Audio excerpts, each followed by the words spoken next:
So let me ask you this question. If you need an electrician, are you going to call a plumber or a gardener or a landscaper? No, you're going to call an electrician.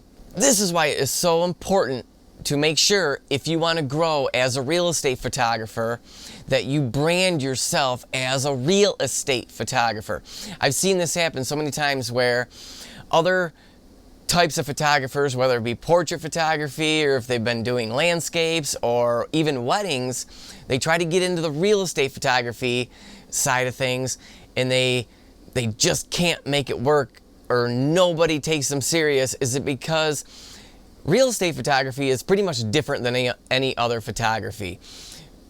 Being that if you are a portrait photographer, you can still do, the family photos, wedding photography has all of that combined, where you can still do portrait photography on the side, and people are going to be okay with you doing family photos because they know you're a wedding photographer. You have event photography mixed into a wedding day as a wedding photographer. So somebody that has an event going on, they're going to take your resume as a wedding photographer and give that credibility, meaning that they're going to be okay with that. But with real estate photography, that's something that really you have to be a real estate photographer for anybody to give you any credibility, especially when you start working with builders and architects. They're not going to want to hire a wedding photographer to shoot their $1 million project that they just got done complete. They just finished completing, whether they're a builder or an architect. So how do we do this? If you are already a portrait photographer, if you are a wedding photographer, keep those businesses separate. Maybe it's creating a completely new brand under whatever your business name is as a real estate photographer if you want to get into it. That's going to give you credibility. Not only that, but it's going to help you in your search results. I've had a few jobs this past summer where people from, an hour away needed a real estate photographer, so they searched real estate photographer in my area, and I showed up because I have made sure to brand myself as that. I make sure that the majority of my social media posts are real estate related, so I'm attracting realtors, I'm attracting, people that are going to be putting their home on the market.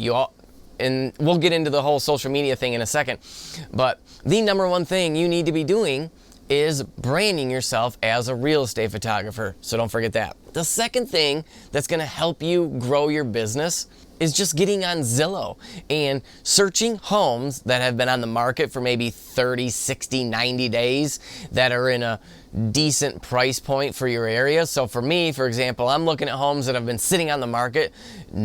Nowadays, if it's sitting on the market longer than 30 days, there's probably a big reason why, and that's usually because it's priced too high, or it's just one of those special buyer type of houses. Well, that's where we can come in and maybe reach out to that realtor and say, hey, I noticed you have a listing at so-and-so address, and it's been on the market for 30 days or 60 days, letting you know that I am a professional full-time real estate photographer and I offer video, and you could offer your services that way, saying, hey, just encouraging them. Maybe we could do a video for you to help, refresh the listing and maybe see if we can get a new potential buyers there for you.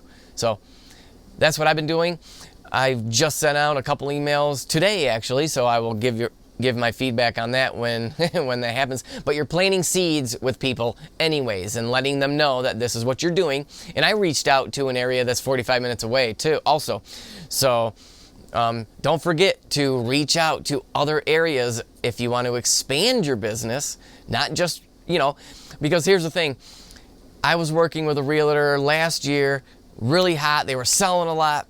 And this year was completely different. I had one listing from them, and the year before that I had 10. So you never want to get comfortable thinking that this realtor is always going to be on fire and they're always going to be doing good.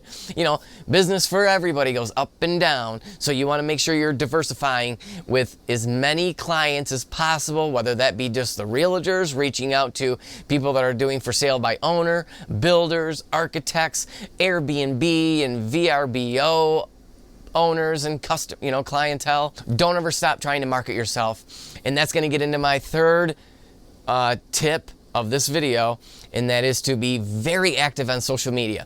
If you're posting, which I recommend at least once a day at the minimum, and what I've been doing is posts like this where I'm showing a before and after post. I found those are really engaging and they're interesting to the viewer. You don't want to be just coming out there and saying, if anybody needs a real estate photographer, just let me know, here's my number. No, people are not going to read that. They're just going to keep scrolling through. So I hope that makes sense. I hope this has helped you. Leave me a comment below. If you have any other tips to add to these 3, hit that thumbs up button for me and hit that subscribe button. Tutorials on the Flammate method are coming out all the time. We'll see you in the next video, guys. Bye-bye.